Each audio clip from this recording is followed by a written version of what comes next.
Bonsoir. À Téléson, comme ailleurs, dans tous les médias essonniens, comme Le Parisien, comme Le Républicain ou Essonne Info, nous avons l'habitude régulièrement d'évoquer des cas d'injustice sociale contre lesquels les services de l'État, mais également des institutions, des associations et de nombreux bénévoles bataillent. Ce 20 février, c'est tout simplement la journée mondiale de la justice sociale. Journée que les Nations Unies mettent à profit pour sensibiliser les États. Marine Uru et Dorian Loisy ont été recueillir les témoignages d'un certain nombre d'Essoniens.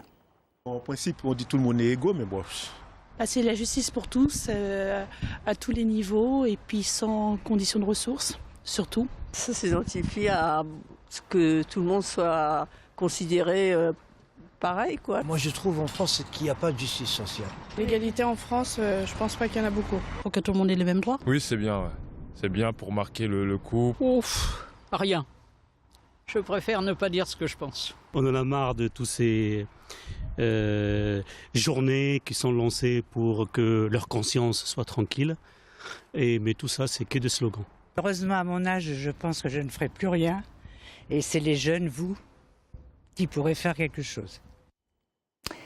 Autre chose à présent, dans les permanences de campagne des candidats aux municipales, il a dû y avoir pas mal d'agitation hier soir puisqu'il s'agissait de vérifier les documents officiels, autrement dit les listes des prétendants à la fonction de maire et bien entendu les attestations d'inscription sur les listes électorales. Des documents que certains ont amenés dès ce jeudi matin en préfecture ou en sous-préfecture. Passage obligatoire et jusqu'au 6 mars pour le dépôt de ces précieux documents. Et c'est le lendemain, 7 mars, que sera effectuée la désignation de l'emplacement des panneaux d'affichage. Enfin, le 10, ce sera tout simplement l'ouverture de la campagne officielle. Comme prévu, la garde à vue de Serge Dassault a été levée hier soir pour permettre au sénateur âgé de se reposer chez lui. Serge Dassault qui a été entendu une nouvelle fois depuis ce matin. En toile de fond, il y a les suspicions de présumé achat de voix lors des dernières municipales. Un proche de l'ancien maire était également entendu hier et a également pu bénéficier de levée de sa garde à vue durant donc toute la nuit dernière. C'est pour effectuer des confrontations que les juges du pôle financier de Paris ont placé le sénateur essonien en garde à vue. Serge Dassault nie tout achat de voix. Et hier, son fils Olivier a publié dans Le Monde une tribune dans laquelle il défend son père, avec notamment ces mots, je cite, « La vérité lavera les souillures des mensonges ». C'est donc sous 48 heures que Christian Scholz, au nom de la commune de Janvry, devrait déposer, il l'a peut-être fait déjà à cette heure, au Conseil d'État contre le refus du Premier ministre d'abroger le décret sur les rythmes scolaires. Cette réforme, elle marque le retour à la semaine de 4 jours et demi en primaire. Certaines communes y adhèrent maintenant depuis 5 mois environ. Réforme qui doit, si rien ne change, s'appliquer à la rentrée prochaine, donc la rentrée 2014. Mais pour le maire de Janvry et son recours contestant la légalité du décret ministériel, il ne s'agit pas, je cite, d'une mesure anti-gouvernementale, mais de bon sens. Fin de citation. Elle ne baisse pas les bras non plus. Je veux parler des sages-femmes qui en Essonne, comme ailleurs d'ailleurs, réclament toujours haut et fort au gouvernement de statuer sur leur statut justement. C'est en octobre qu'elles ont commencé à manifester et hier, elles se sont une nouvelle fois mobilisées à Paris, plusieurs milliers d'entre elles. C'est toujours la revendication pour certaines d'entre elles de quitter la fonction publique pour devenir praticien hospitalier. Les syndicats désapprouvent. Sur les calicots, on a pu lire des inscriptions comme « Sage-femme formidable cherche ministre responsable » ou encore « Dernier avertissement, on n'a pas peur du sang ».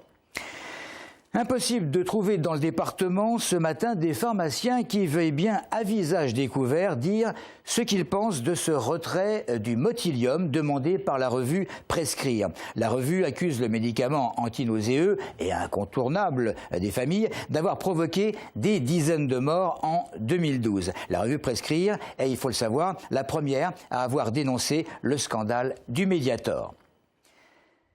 Il est de la famille des Brassicaceae. Je veux parler du cresson, c'est plus simple à dire, que l'on connaît particulièrement bien dans le département. À elle seule, l'Essonne représente 30% de la production nationale de cresson. À quelques jours du Salon de l'Agriculture, Maxime Lemaine est allé à la rencontre d'un cressiculteur de Châlons-sur-Marne. Celle-ci, la saison est plutôt bonne dans l'ensemble. L'agriculteur en question regrette que le cresson soit si peu connu du grand public. De la bonne eau et du courage, voilà tout ce qu'il faut pour faire du bon cresson, à en croire Gérard. Ce cressiculteur de Châlons-sur-Marne cultive seul depuis 37 ans sa parcelle de 43 arts. Ces cressonnières-là ont été creusées en 1920, entre les deux guerres. Ça a été creusé à la main, malheureusement, il n'y a pas de matériel pour faire ça. On l'a alimenté par des puits artésiens.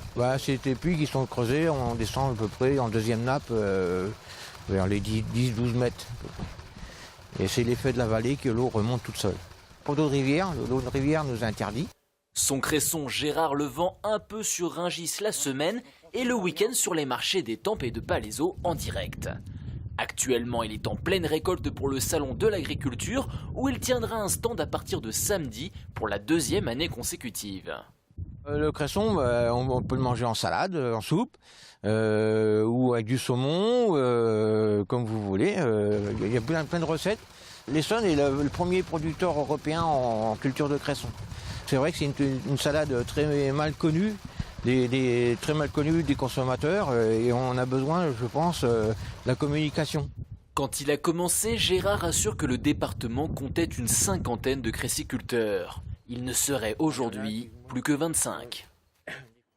Dans l'actualité, il y a également l'arrestation d'un individu quelques heures seulement après le braquage d'un camion venant livrer un tabac. Une trentaine de cartons de cigarettes avaient été dérobés à Sainte-Geneviève-des-Bois par 4 ou 5 hommes masqués et armés. Une vingtaine de caisses de champagne, cette fois volées la nuit dernière au centre commercial Villebon 2 chez le caviste Nicolas. Enfin, un incendie qui a nécessité l'intervention d'une trentaine de pompiers très tôt ce matin dans un atelier de réparation de pièces automobiles. C'est à Grigny sur la nationale 7, dont la circulation a évidemment été momentanément perturbée. Aucune indication sur l'origine de ce sinistre. C'est tout pour l'info. Merci de votre fidélité.